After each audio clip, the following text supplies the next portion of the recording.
আমার কারাবন্দী অবস্থায় আপনারা আমার কারামুক্তি ও রোগ মুক্তির জন্য সংগ্রাম করেছেন, দোয়া করেছেন। সেজন্য আমি আপনাদের সকলকে ধন্যবাদ জানাচ্ছি। দীর্ঘ আন্দোলন সংগ্রাম ও ত্যাগের মধ্য দিয়ে আমরা ফ্যাসিবাদী অবৈধ সরকারের কাছ থেকে মুক্তি পেয়েছি।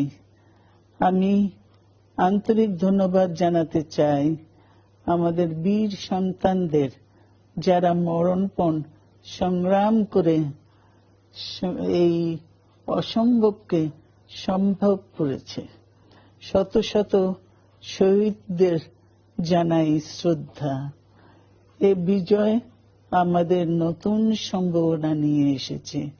দীর্ঘদিনের নজিরবিহীন দুর্নীতি,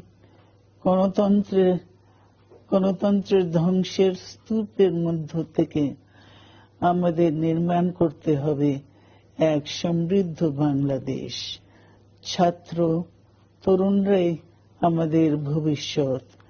তারা তরুণরা এই যে স্বপ্ন নিয়ে বুকের রক্ত ঢেলে দিয়েছে, সেই স্বপ্ন বাস্তবায়নে করতে মেধা, যোগ্যতা, জ্ঞান ভিত্তিক গণতান্ত্রিক বাংলাদেশ গড়ে তুলতে হবে।